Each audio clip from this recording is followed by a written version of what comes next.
The morning everything changed began with a simple misunderstanding that no one bothered to correct. A crowded hospital hallway, a frightened little girl holding tightly onto a stranger's hand, and dozens of curious eyes silently deciding a story before hearing the truth. They assumed the elegant woman standing beside the exhausted single father was his wife. They smiled, offered warm words, and praised them for standing together through difficult times. He tried to explain once, but before the words could leave his mouth, his daughter squeezed both of their hands with desperate hope. The woman looked into the child's tear-filled eyes, then quietly chose silence. That single moment would change 3 lonely lives forever. Before we begin this emotional journey, please take a second to like this video, leave a comment, share it with someone who believes in kindness, and subscribe to the channel Heart Kindness Tales if you believe that one act of compassion can become the beginning of a beautiful second chance. Your support helps us continue sharing stories that remind the world kindness still exists. Every weekday, Rowan Mercer followed the same routine with almost mechanical precision. Before sunrise he prepared breakfast, packed school lunches, braided his 7-year-old daughter Ivy's hair as best as he could despite never mastering the art, and drove her to school before heading toward Mercer Innovations, the technology company he had built from a tiny rented office into one of the country's fastest-growing businesses. To thousands of employees he was the confident CEO who always had the answers. To investors he was a visionary. To magazines he was a business genius. Yet every evening, when the expensive suit came off and the house became painfully quiet, he was simply a father trying his best not to let his daughter notice how lonely both of them had become after losing Ivy's mother 4 years earlier. People often assumed money erased pain. Rowan knew better.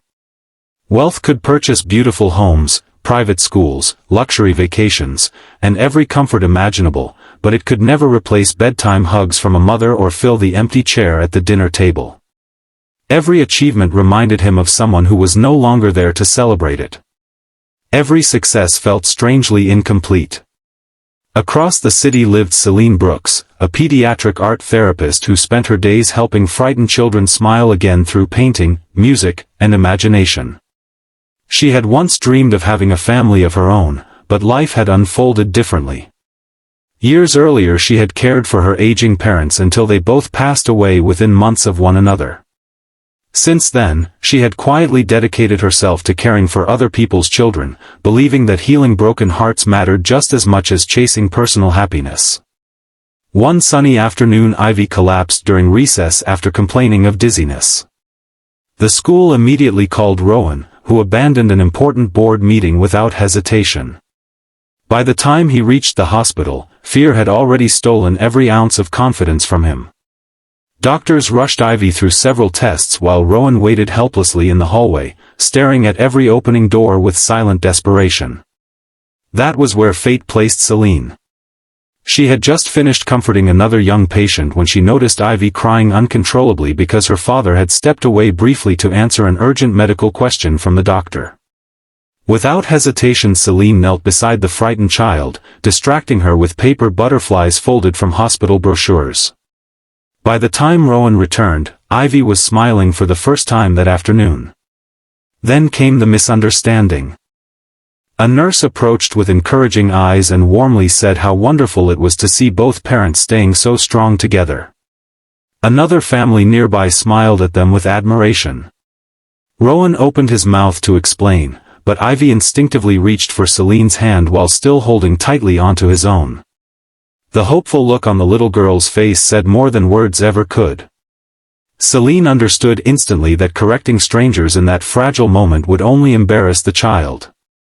She simply offered a gentle smile and remained beside them until the doctors delivered the reassuring news that Ivy had only suffered severe dehydration and exhaustion. As Rowan thanked her before leaving, he expected never to see her again. Life, however, had written a different ending. A week later Ivy insisted on visiting the hospital to personally thank the kind lady who made butterflies. After searching the pediatric department, they found Celine leading an art session where children covered colorful paper with messy handprints and joyful laughter. Ivy ran toward her with innocent excitement, wrapping her arms around Celine before Rowan could even introduce himself properly. Something shifted inside the quiet room that afternoon. For the first time in years, Rowan laughed without forcing it. Soon Ivy begged to visit every Saturday. Rowan initially worried they were disturbing Celine's work, but she welcomed them warmly. Sometimes they painted together. Sometimes they helped organize donated toys. Sometimes they simply sat outside beneath blooming trees while Ivy invented endless imaginary adventures involving dragons, castles, and magical forests. The hospital staff continued assuming Rowan and Celine were a couple. This time neither of them seemed eager to correct anyone. Months passed gently. One evening Ivy asked a question that froze both adults. She wondered why people who cared about each other had to stay lonely. Neither Rowan nor Celine answered immediately because neither truly knew. Rowan had spent years protecting himself from heartbreak by burying every emotion beneath work. Celine had quietly convinced herself that some dreams simply expired with time. Yet through one cheerful little girl, both were slowly rediscovering parts of themselves they thought had disappeared forever. Then life tested them again. Mercer Innovations became the target of a ruthless corporate takeover attempt. Investors demanded endless meetings. Financial headlines questioned Rowan's leadership. Competitors spread damaging rumors across the media. The pressure became overwhelming. Rowan worked late every night, often returning home long after Ivy had fallen asleep. Ivy noticed. Children always notice. Her bright smile slowly faded as missed dinners became cancelled weekends. She stopped asking about upcoming adventures because she already expected disappointment. Celine noticed too. Rather than criticizing Rowan, she quietly stepped into the empty spaces his responsibilities created. She helped Ivy finish school projects, attended a father-daughter event when Rowan was delayed by an emergency meeting by simply cheering from the audience, and reminded the little girl every day that her father loved her more than anything even when work temporarily pulled him away. One rainy evening Rowan arrived at Celine's apartment carrying deep exhaustion on his face. Ivy had already fallen asleep after an afternoon of painting. Looking through the window, Rowan saw colorful drawings covering an entire wall. Every picture showed three people holding hands beneath bright sunshine. His heart broke.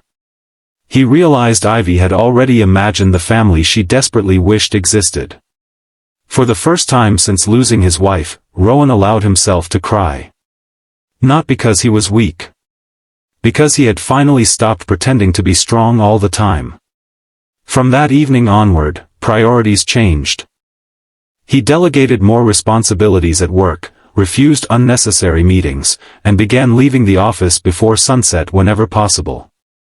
His employees were surprised to discover their demanding CEO smiling more often. Productivity improved because leadership rooted in balance proved stronger than leadership built upon exhaustion. Meanwhile, Celine continued changing lives at the hospital with her extraordinary kindness. Parents often thanked her for giving frightened children hope during their darkest days. She never sought recognition. She simply believed every child deserved someone who made them feel safe. As seasons changed, the bond between Rowan and Celine deepened naturally. There were no dramatic declarations, no extravagant gestures, only countless quiet moments stitched together by trust, compassion, and shared purpose. Morning coffees. School concerts. Community volunteer events. Long walks through city parks while Ivy raced ahead chasing pigeons with endless laughter. Then came the annual charity gala hosted by Mercer Innovations. Executives, journalists, celebrities, and business leaders filled the grand ballroom. Cameras flashed endlessly. When Rowan arrived holding Ivy's hand while Celine walked beside them, reporters immediately assumed they were the perfect family. This time Rowan did not remain silent. Standing before hundreds of guests, he admitted that months earlier strangers had mistaken them for a couple inside a hospital. He confessed they had never corrected anyone because a little girl had needed comfort more than accuracy. Then he smiled toward Celine. He explained that sometimes life introduces extraordinary people through ordinary misunderstandings. He said kindness had entered his family's life disguised as coincidence.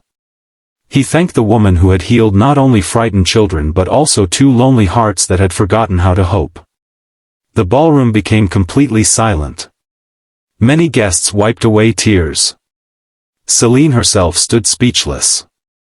Rowan then asked if she would continue walking beside them, not because strangers assumed they belonged together, but because they truly had become a family long before either adult admitted it.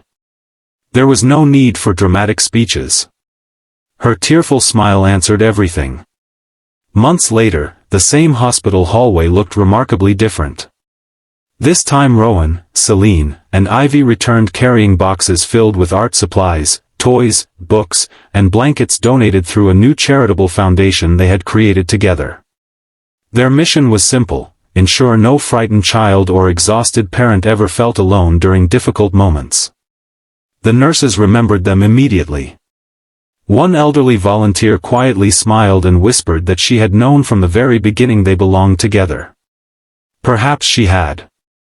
Or perhaps kindness simply has a way of revealing truths before people recognize them themselves. As children laughed while painting colorful butterflies across giant sheets of paper, Rowan realized success was never measured by company profits or magazine covers. It was measured by the people whose lives became brighter because someone chose compassion over convenience. Celine looked around the joyful room and understood that love does not always arrive with fireworks. Sometimes it walks quietly into your life wearing ordinary clothes, holding the hand of a frightened child, asking for nothing except the chance to help. Ivy, now happier than ever, carefully folded another paper butterfly and placed it into her father's hand. She whispered that butterflies always find their way home. And somehow, they all had. If this story touched your heart, please leave a like, share it with someone who needs hope today, subscribe to Heart Kindness Tales, and let us know in the comments what moment moved you the most. Your support allows these stories of kindness and second chances to reach more hearts around the world.